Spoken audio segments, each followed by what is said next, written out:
কিছুদিন আগে অবৈধ কাটালরানী সরকারের হাতমন্ত্রী যে কুমড়ো বাটাস আছে না, তার আসল নেতা বাংলাদেশে ভারতীয় ভাইসরয় এবং ভারতীয় হাই কমিশনার প্রণব ভার্মার সঙ্গে দেখা করছে। বৈঠকের পর কুমড়ো বাটাস ঘোষণা করছে যে ভারতের সাহায্য নিয়ে সে অপপ্রচার মোকাবেলা করবে, গুজব মোকাবেলা করবে। স্পষ্টভাবে সে আমাদের ইন্ডিয়া আউট আন্দোলনের কথা উল্লেখ করে। এটা করার সময় কুমড়ো বাটাস তার আনুষ্ঠানিক নেতা হাসিনার সাথে পরামর্শ করেননি, কারণ তার প্রয়োজনই নাই। সর্বোপরি ভাইসরয় ভার্মা তার আসল বস এবং তার কথাই এখন বাংলাদেশের আইন। হাসিনা শুধু নামেই প্রধানমন্ত্রী। কয়েকদিন আগে জাহেদ বলছিল না একটা ভিডিওতে যে প্রধানমন্ত্রীকে ক্ষমতা আছে, এগুলা মরণ অনিও বলছিল একই কথা। শেষ যে জাল ইলেকশনে সে নাম মাত্র তার সরকারে রাখার বিনিময়ে তার ক্ষমতা ভারত নিয়ে গেছে। আমি বলে আসতেছি যে বাংলাদেশের কূটনীতি যে একটা প্রকৃত স্বাধীন এবং সার্বভৌম রাষ্ট্রের অবিচ্ছেদ্য দিক, তা ভারতের হাতে তুলে দেওয়া হয়েছে। আমাদের তথ্য কূটনীতিকে ভারতের ইজারা দেওয়াই অশুভ ষড়যন্ত্রের অংশ। আমাদের নিজেদের আর কোনো কূটনীতি অবশিষ্ট নাই। আবার করছে কি, সে বলছে যে বাংলাদেশের বিটিভি নাকি প্রোগ্রাম করবে, ইংরেজিতে প্রোগ্রাম করবে। আর কার সাহায্য নেবে? গুজব ছড়ানোর জন্য আন্তর্জাতিকভাবে স্বীকৃত এএনআই এর সাহায্য নিয়ে ও গুজব ফাইট করবে। মানে গুজবের মাস্টারের সাথে নিয়ে ও গুজবে ফাইট করবে। চিন্তা করেন। আমি এই বিষয়ে বিশেষ করে জেনারেল শফিউদ্দিনের মন্তব্য চাই, যিনি সম্প্রতি আমাদের প্রতিরক্ষা কূটনীতি নিয়ে কথা বলছেন। তিনি কি বুঝতে পারেন যে আমাদের এই তথ্য কূটনীতির এই আত্মসমর্পণ ভারতের কাছে আমাদের কূটনীতির আত্মসমর্পণের একটা অংশ মাত্র? জেনারেল সাহেব, আপনি যদি সৎ এবং খোলামেলাভাবে আলোচনা করেন, তাইলে আপনাদের স্বীকার করতে হবে যে ভারতের খপ্পর থেকে আমাদের স্বাধীনতা সার্বভৌমত্ব পুনরুদ্ধার না করা পর্যন্ত আমাদের কোনো প্রতিরক্ষা কূটনীতি বা অন্য কোনো ধরনের কূটনীতি কি থাকতে পারে না। এটাই স্বীকার করতে হবে আপনাকে, স্বীকার করা ভালো। আপনি যদি সত্যিকার অর্থে প্রতিরক্ষা কূটনীতি অনুসরণ করতে চান, আপনি যদি সত্যি সিরিয়াস হন, তাইলে আপনার এবং আপনার বাহিনীর মনোযোগ এবং শক্তি ভারতের খপ্পর থেকে আমাদের স্বাধীনতা এবং সার্বভৌমত্ব ফিরে আনার চেষ্টায় মনোনিবেশ করা উচিত। অন্য কিছু করা হবে একটা নিরর্থক অনুশীলন বা আমাদের জনগণকে ধোকা দেওয়ার একটা চেষ্টা মাত্র, ফুল স্টপ। এখন ভারতের কাছে আমাদের তথ্য কূটনীতির সাবকন্ট্রাক্ট করার পরে ভারতীয় এই অপবিত্র জোটের প্রথম সন্তানের জন্ম দিছে। এটা আমাকে এবং আমাদের ভারতের পণ্য বয়কট আন্দোলনকে সরাসরি আক্রমণ করে একটা ভিডিও তৈরি করছে ইন্ডিয়া থেকে। পিনাকি অত্যন্ত ন্যায়নিষ্ঠ মানুষ, অত্যন্ত করিতকর্মা মানুষ। তিনি নিজের সবটুকু শ্রম দিয়ে নিষ্ঠার সাথে যা করে চলছেন তার জন্য হাততালি পাবেন অবশ্যই। আমরা তার প্রশংসা না করে পারি না, কারণ তিনি বাংলাদেশ বিরোধী যেই সব রাজাকারদের টাকা খেয়ে বাংলাদেশের জনগণের বিরুদ্ধে কাজ করছেন তা অনবদ্য। হ্যাঁ, বাংলাদেশের জনগণের বিরুদ্ধে। আমরা আজ সেই ব্যাপারে ভারত বাংলাদেশের বাণিজ্য নিয়ে বলব। পিনাকি বলতে চায় যে বাণিজ্যেও ভারত বাংলাদেশকে শোষণ করছে। বাণিজ্য ঘাটতি বিশাল। আমি কিভাবে জানি এটা রয়ের প্রোডাকশন? রয়ের একটা স্ট্যান্ডার্ড অপারেটিং পদ্ধতি হইল, যদি কোনো ইস্যুতে ভারত বিরোধী কোনো অবস্থান আসে, এবং তার সাঙ্গপাঙ্গরা অবিলম্বে একটা সম্মিলিত হুক্কা হওয়া শুরু করবে। এই বইলা যে বাকিটা পাকিস্তানি, আইএসআর এজেন্ট, জামাতের কাছ থেকে টাকা পায়, তালেবান ইত্যাদি ইত্যাদি, তারা আমার বিরুদ্ধে এই সমস্ত ব্যবহার করছে। এটা রয়ের একটা খুবই স্ট্যান্ডার্ড অপারেটিং প্রসিডিওর। তারা এইভাবে ন্যারেটিভ তৈরি করে। এখন আইএসআই যদি আমাকে ভারতে পাচার করে দেয় এবং বাংলাদেশ থেকে বের হতে সাহায্য করে এবং তারপর সেখান থেকে আমাকে নিরাপদে ফ্রান্সে নিয়ে যায়, আর রয়ের কাছে যদি এই সমস্ত আভাসও না থাকে, আর এই ক্ষেত্রে আর এমন একটা মানুষের ক্ষেত্রে যে ভারতের স্বার্থের বিরুদ্ধে থাকা মানুষ, সে ভারতের মাটি ব্যবহার করে পলায় গেল, তাহলে ভাবেন আইএসআই কতটা স্মার্ট এবং কার্যকর। আর উল্টা দিকে এতটাই ধ্বজভঙ্গ যে তাদের কোনো ধারণাই ছিল না যে আমি তাদের মাটি ব্যবহার করে পালাইতেছি। ওই যে নো আইডিয়া না নাইমুল ইসলাম খান, ওই রকম নো আইডিয়া, বুঝছাও? No idea at all. যে একজন আইএসআই এজেন্টকে নিয়মিত ইমিগ্রেশন চ্যানেলের বাইরে ভারতে আনা হচ্ছে এবং তারপরে অফিসিয়াল অভিবাসন প্রক্রিয়ার মাধ্যমে পাঠানো হচ্ছে এবং অভিবাসিত হচ্ছে আর একটা দেশে, তাহলে বুঝেন রয়ের চোখের সামনে দিয়া তার স্বার্থের বিরোধী একজন পলায় গেল তার দেশের মাটি ব্যবহার করিয়া, এবং তার শত্রু দেশের গোয়েন্দা বাহিনীর সাহায্য নিয়া আর একটা তৃতীয় দেশে সে অভিবাসিত হইল, রিফিউজি স্ট্যাটাস পাইল। স্টুপিড কারে বলে? এখন অবশ্য কইতে পারে ওরা যে আপনি এত গুরুত্বপূর্ণ কেউ না যে তখন আপনারে ট্র্যাক করবে। তো এতই গুরুত্বপূর্ণ যদি না হই একজন সাধারণ মানুষ হিসেবে, আমি কেন সাধারণ ইমিগ্রেশন ব্যবহার করে যাইতে পারবো না? আমার নামে তো এখন নয় মামলা আছে, তখন তো কোনো মামলা ছিল না, তাই না? আচ্ছা, তালেবান প্রসঙ্গে আসি। ওরা যে তালেবান প্রসঙ্গ বলছে সেই প্রসঙ্গে আসি, একটু মজার আলাপ আছে। তালেবান যদি এতই জঘন্য হয় ওদের ভাষায়, তাইলে তাদের নেতারা কেন কাবুলে গিয়া তালেবান সরকারের নেতাদের সামনে নতজানু হইলেন? তালেবানরা তো দিল্লিতে আসে নাই, তারাই গেছে কাবুলে। তো দিল্লি চলে গেল তাহলে তালেবানদের হাতে। কূটনীতিতে ঠেকা না থাকলে কেউ খামোকা যায় না আর এক দেশে। দিল্লির ঠেকা ছিল বলে কাবুলে তালেবানদের পায়ে তেল দিতে ছুটে গেছে। শুধু তাই না, তালেবানরা যেন রিপাবলিক ডেতে আসে ইন্ডিয়াতে, তাই তারা ইনভাইট করছে তালেবানদের। কূটনৈতিক সম্পর্ক কিন্তু এখনো নাই, বুঝছাও? তাহলে চিন্তা করেন কতই ধরা তারা তালেবানদের কাছে। আর এখন তালেবান খারাপ হয়ে গেল, যখন আমার বিরুদ্ধে বলতে হবে তখন তালেবান খারাপ হয়ে গেল। তাইলে মনে হয় যে এত কিছু কইরাও দিল্লির মতলব মনে হয় হাসিল হয় নাই, অথবা উল্টা তালেবান হিন্দুত্ববাদীদের হয়তো পুটু মাইরা দিছে। মজার ব্যাপার হইল যে ভিডিও যে কথা বলতেছে, ন্যারেশন করতেছে, তার বাংলা উচ্চারণ থেকে আপনি সহজে অনুমান করতে পারবেন সে স্পষ্টতই কলকাতার। এইটা সাহেব, ওনার একটু কথাটা শুনান।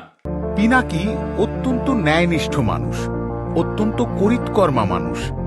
তিনি নিজের সবটুকু শ্রম দিয়ে নিষ্ঠার সাথে যা করে চলছেন তার জন্য হাততালি পাবেন অবশ্যই। আমরা তার প্রশংসা না করে পারি না, কারণ তিনি বাংলাদেশ বিরোধী যেই সব রাজাকারদের টাকা খেয়ে বাংলাদেশের জনগণের বিরুদ্ধে কাজ করছেন তা অনবদ্য। আবার দেখেন কইতেছে টাঙ্গাইলের কথা বলতেছে, আমাদের টাঙ্গাইল, এমন ভাবছে টাঙ্গাইলের লোক না হলে বাংলাদেশের লোক। শোনেন এইটা সাহেব, শোনান। যদি দেখা যায় ভারতের পাঞ্জাব বা হরিয়ানায় উৎপাদিত কৃষিপণ্য আমাদের টাঙ্গাইলে এসে পৌঁছানো পর্যন্ত 10 টাকা কেজি পড়ে, এবং টাঙ্গাইল জেলাতেই উৎপন্ন একই পণ্য বাজারে কেজি 14 টাকা হয়, তাহলে হরিয়ানা থেকেই পণ্য আসবে। এবার বুঝতে পারছেন যে অ্যাকসেন্টে, কথার ভাষায়, যে পশ্চিমবাংলার লোক। এর মানে হইল আজকাল আমাদের ইন্ডিয়া আউট আন্দোলনের বিরুদ্ধে নোংরা ভিডিও করার জন্য একজন বাংলাদেশি সাংবাদিক বা বাংলাদেশি কথককে, ন্যারেটরকে খুঁজে পায় না। এমনকি 1971 সালেও পাকিস্তানের মৃত্যুকালে অধিকৃত ঢাকার রেডিও এবং পাকিস্তান টিভির জন্য কথা বলার জন্য কিছু লোকাল স্থানীয় বাংলাদেশি সহযোগী খুঁজে পেতে পাকিস্তানের সমস্যা হয় নাই। এখন এমন একজন বাংলাদেশি খুঁজে পায় না যার সাহস বা ইচ্ছা আছে যে ভারতের হইয়া ব্যাটিং করার। আফসোস, এটাই হইতেছে ভারতীয় পণ্য বয়কট আন্দোলনের ব্যাপক প্রসারের প্রতিফলন, যাতে বাংলাদেশে তাদের নিষ্ঠাবান এজেন্টরাও প্রকাশ্যে ভারতকে রক্ষা করার জন্য ন্যূনতম নৈতিক সাহস অর্জন করতে পারে নাই। কেউ ভারতের মামলা জনসমক্ষে নিতে রাজি না। এছাড়া এই ভিডিওতে আমাকে বিএনপির মিত্র হিসেবে চিহ্নিত করা হয়েছে। আমি সবসময় বলছি যে আন্দোলন নিয়ে বিএনপি যা করে তা বিএনপি ব্যাপার। বাংলাদেশের প্রধান এবং জনপ্রিয়তম দল হিসেবে জনগণের একটা লড়াই বা আন্দোলন থেকে তারা নিষ্ক্রিয় থাকতে পারে না। আমাদের এই আন্দোলন জনগণের আন্দোলন এবং তাই থাকবে। বৈশ্বিক মিডিয়া এটা শুরু থেকেই সামাজিক আন্দোলন হিসেবে চিহ্নিত করছে। যাই হোক, আমি খুশি যে রয়ের সদস্যরা আমাকে বিএনপি সমর্থক হিসেবে মনোনীত করছে। কেউ যখন একজনকে বিএনপি পন্থী একই সময় ভারত বিরোধী বলে অভিযোগ করে, তখন এর মানে কি? এর মানে বিএনপি আর ভারতের গুডবুকে নাই। অন্য কথায়, বিএনপি সৌভাগ্যক্রমে রয়ের প্রভাব থেকে বেড়ায় আসছে। দলটির নেতৃত্ব বিএনপিতে ভারত বান্ধবদেরকে মার্জিনালাইজ করে ফেলছে। আমি নিশ্চিত যে বিএনপির নেতাকর্মীরা সবাই বুঝতে পারছে যে ভারতের সাথে বন্ধুত্বপূর্ণ হওয়ার একমাত্র উপায় হলো বিএনপি ভারতকে হাসিনা যা দিছে তার চেয়ে বেশি দিতে ইচ্ছুক। এরকম একটা অবস্থায় গেলে স্পষ্টতই বিএনপি আবার ক্ষমতায় যাওয়ার জন্য জাতির বিরুদ্ধে ষড়যন্ত্র করতে চায় না। এটা আমাদের জন্য খুবই ভালো খবর। এই জন্যই বিএনপি বাংলাদেশের জনপ্রিয়তম দল। এই ভিডিওটা আরেকটা উদাহরণ যে হইল একটা আনসফিস্টিকেটেড এজেন্সি, যাদের গোয়েন্দা হওয়ার ন্যূনতম সফিস্টিকেশন নাই। একদল অশিক্ষিত আনকুত গুন্ডা দিয়ে পরিচালিত, যাদের প্রাথমিক কাজ হইল যাকে তারা শত্রু মনে করবে তাকে আক্রমণ করা, ব্যক্তিগতভাবে ক্ষতি করা এবং খুন করা। তাদের হত্যাকাণ্ডের নেটওয়ার্ক এতটাই বিশ্বব্যাপী ছড়ায় পড়ছে যে মার্কিন যুক্তরাষ্ট্র এবং কানাডা তাদের দেশে রয়ের সমস্ত কার্যক্রম নিষিদ্ধ করে দিছে এবং সমস্ত অপারেটরকে বহিষ্কার করে দিছে। মার্কিন যুক্তরাষ্ট্রে রয়ের পরিকল্পনা ছিল শিখ নেতা পান্নুকে হত্যা করার, কিন্তু ষড়যন্ত্রে তারা একজন কন্ট্রাক্ট কিলারকে নিয়োগ করে যে বাস্তব জীবনে একজন আন্ডারকভার আমেরিকান এজেন্ট হিসেবে কাজ করতেছিল। মার্কিন গোয়েন্দারা এভাবেই সহজে অপারেটিভদের ফাঁদে ফেলে। খুব দ্রুত তারা বুঝতে পারছিল যে এই হত্যাকাণ্ডের আদেশ দেওয়ার অপরাধমূলক কাজের সাথে রয়ের প্রধান, এমনকি ভারতের জাতীয় নিরাপত্তা উপদেষ্টা জড়িত। এত সহজে ধরা পড়ে এমন একটা হীন অথচ বোকা সংগঠনের কাছ থেকে আপনার কি আশা করেন? শুধুই বেহায়াপনা আর মূর্খতা। এই রয়ের তৈরি ভিডিওর সবকিছু আনকুত, আনসফিস্টিকেটেড এবং মূর্খ। এই ভিডিওতে আর যা যা মূর্খতা করা হয়েছে আসেন সেটা একটু আমরা দেখি। এই ভিডিওতে এটার প্রধান 3টা উপসংহার। 1 নাম্বার, বাংলাদেশকে অবশ্যই বাজার অর্থনীতির নিয়ম মেনে চলতে হবে এবং ভারতীয় পণ্য আমদানি করতে হবে, কারণ সেগুলি সস্তা। 2 নাম্বার, খাদ্য আমদানি না করলে বাংলাদেশ খাদ্য সংকটে পড়বে। এবং 3 নাম্বার, বাংলাদেশ যদি ভারতে শিল্পের কাঁচামাল আমদানি বন্ধ করে তাহলে আমাদের কারখানা বন্ধ হয়ে যাবে। এই ভিডিওটা যারা বানাইছে তারা বাজার অর্থনীতির নিয়ম কি সেটাই জানে না, কেন জাতিগুলি একে অন্যের সাথে ব্যবসা করে তার ভিত্তিটা কি সেটাও জানে না, বাজার ইকোনমির রুল আবার কি। সম্ভবত তারা ডেভিড রিকার্ডোর বিখ্যাত সেই কম্পারেটিভ অ্যাডভান্টেজ থিওরিটা জানে না, মানে তুলনামূলক সুবিধা তত্ত্বের কথা শুনেনি, যা আন্তর্জাতিক বাণিজ্যের একটা মৌলিক তত্ত্ব এবং মুক্ত বাণিজ্যের জন্য যেটা ফান্ডামেন্টাল যুক্তি। সেটা রিকার্ডের তত্ত্বটা একটা উদাহরণ দিয়ে বুঝায় দেওয়া যায়। ধরেন, বাংলাদেশে একজন শ্রমিক 1 সপ্তাহে 50টা জামা অথবা 2টা কম্পিউটার বানাইতে পারে আর কি, অ্যাসেম্বল করতে পারে। ইউরোপে একজন শ্রমিক একই সপ্তাহে 30টা জামা অথবা 6টা কম্পিউটার অ্যাসেম্বল করতে পারে, বানাইতে পারে। এই উদাহরণে বাংলাদেশের শ্রমিকদের তুলনামূলক সুবিধা হলো জামা বানাইতে, আর ইউরোপের শ্রমিকের তুলনামূলক সুবিধা হলো কম্পিউটার অ্যাসেম্বল করতে। সুতরাং বাংলাদেশ এবং ইউরোপ উভয়েরই লাভ হবে যদি বাংলাদেশ ইউরোপে জামা রপ্তানি করে আর ইউরোপ থেকে কম্পিউটার আমদানি করে। বোঝা গেছে? বাস্তবে সমস্ত দেশকে রিকার্ডোর তত্ত্ব মেনে চলে এবং তুলনামূলক সুবিধার ভিত্তিতে বাণিজ্য পরিচালনা করে? উত্তর হইল না। বাণিজ্যের পরিচিত বাধাগুলা, যেটাকে সুরক্ষাবাদ বলে বা প্রোটেকশনিজম বলে, সেটা হিসেবে পরিচিত শুল্ক বা আমদানির উপরে শুল্ক আরোপ করা হয়। বাংলাদেশি ব্যাটারির উপরে ভারত যেভাবে আরোপ করছিল তার মতো অশুল্ক বাধা, শুল্ক ছাড়াও বাধা আরোপ করা যায়। মানে ধরেন বলে যে টেস্ট করে আনতে হবে, এটা টেস্ট করার জন্য 2 বছর সময় লাগে, তো ওই সময় মাল বসে থাকবে বর্ডারে। ইন্ডিয়ার চাইতে কম দামে আমরা ভালো ব্যাটারি উৎপাদন করতাম, রহিম আফরোজ করতো, ইন্ডিয়ার প্রচুর রপ্তানি হতো। ইন্ডিয়া কেন সেই রপ্তানি অশুল্ক বাধা বসায় বন্ধ করে দিল? বিশ্বের সবচেয়ে সুরক্ষাবাদী দেশ, প্রোটেকশনিস্ট দেশ কোনটা জানেন? ভারত। হ্যাঁ, ভারত এমন একটা দেশ যেটা সমগ্র বিশ্ব বাণিজ্যের ক্ষেত্রে সবচেয়ে বেশি বাধা সৃষ্টি করে। পৃথিবীর সকল দেশের তুলনায় ভারত তার আমদানির উপর সবচেয়ে অধিক হারে অ্যাপ্লাইড ট্যারিফ আরোপ করে। দেখেন, এরাই বলতেছে। ভারতের সাবেক পরিকল্পনা কমিশনের সদস্য অরুণ ময়রা আবার এই উচ্চ ট্যারিফের পক্ষে সাফাই গায়ে বলেন যে ভারতের শিল্প অনেকটা শিশু, ইনফ্যাক্ট এই অবস্থায় আছে যে সে প্রতিযোগিতার ধাক্কা সামলাতে পারবে না, সুতরাং তাকে আমদানি আটকায় রাখতে হবে। এটাকে বলে ইনফ্যান্ট ইন্ডাস্ট্রি আর্গুমেন্ট।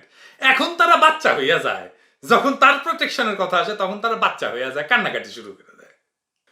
ওই ভিডিও কইতেছে যে বাংলাদেশকে হরিয়ানা থেকে পণ্য কিনতে হবে। শুনেন, যদি দেখা যায় ভারতের পাঞ্জাব বা হরিয়ানায় উৎপাদিত কৃষিপণ্য আমাদের টাঙ্গাইলে এসে পৌঁছানো পর্যন্ত 10 টাকা কেজি পড়ে এবং টাঙ্গাইল জেলাতেই উৎপন্ন একই পণ্য বাজারে কেজি 14 টাকা হয়, তাহলে হরিয়ানা থেকেই পণ্য আসবে, মানুষ কনজিউম করবে।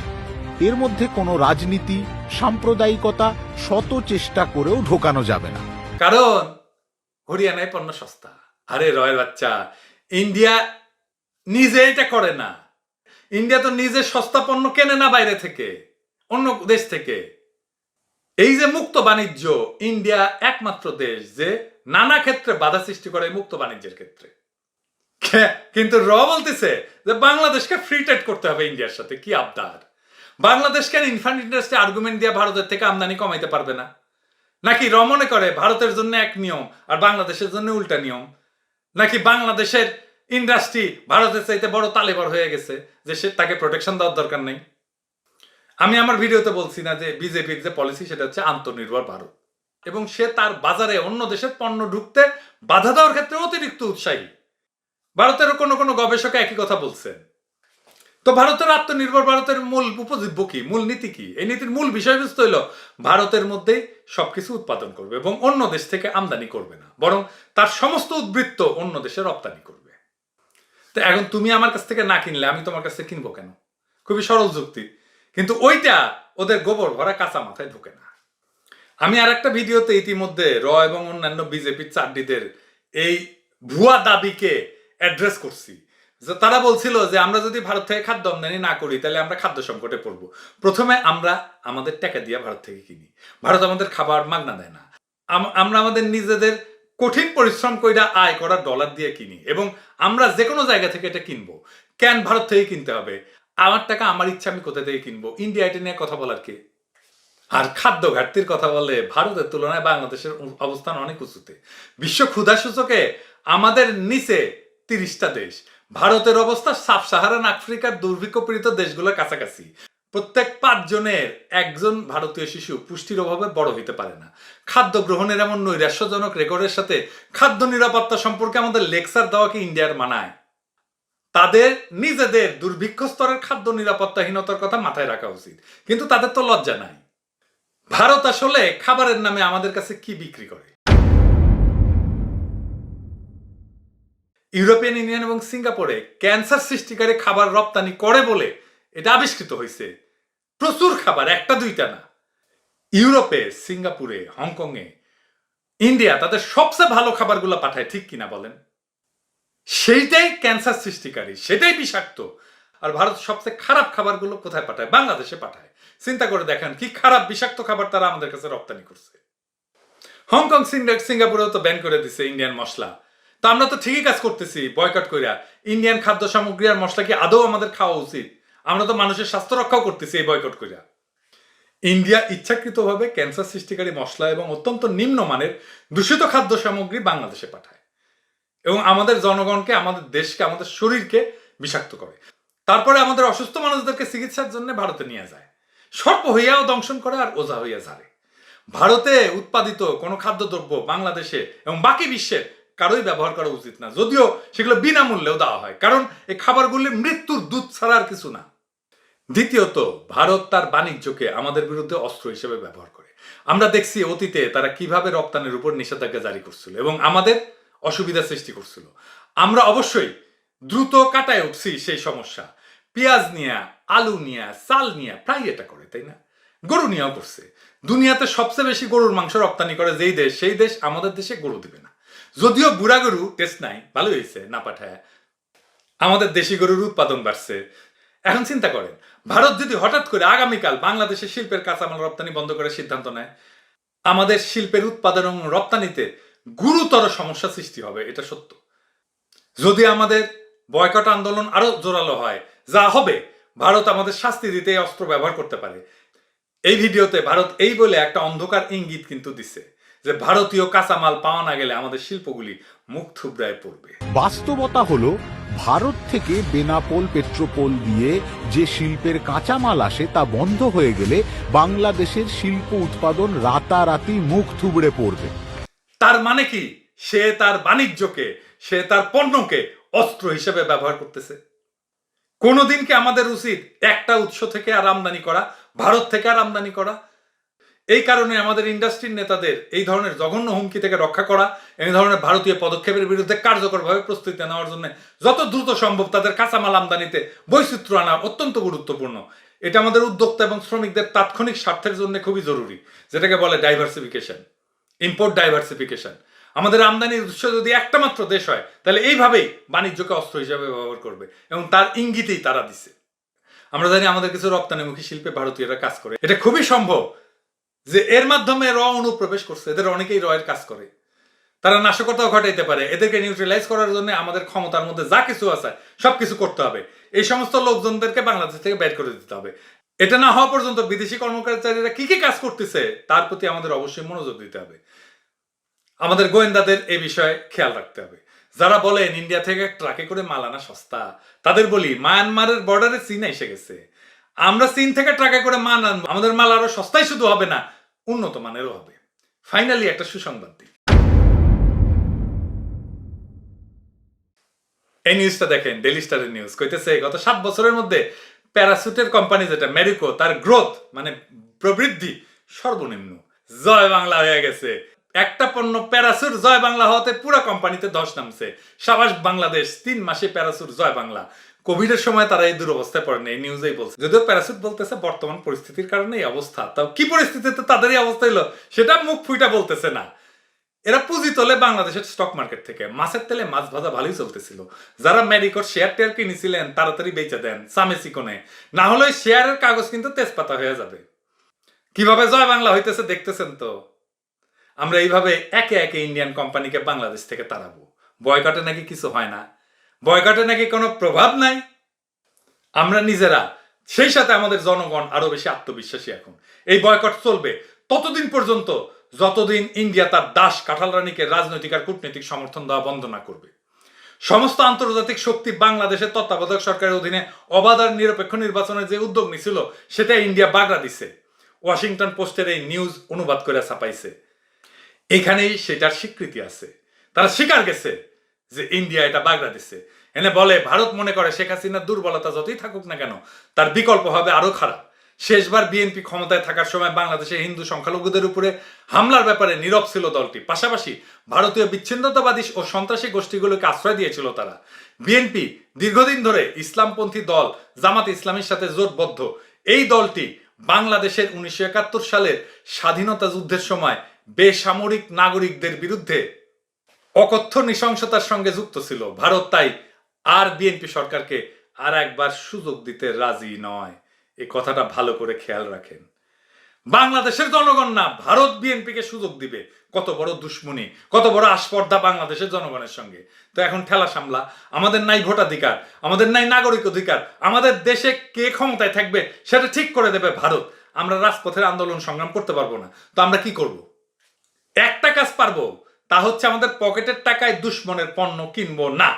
এইটাই আমাদের শেষ অস্ত্র, আর আমরা এটার সর্বোচ্চ প্রয়োগ করবই করব।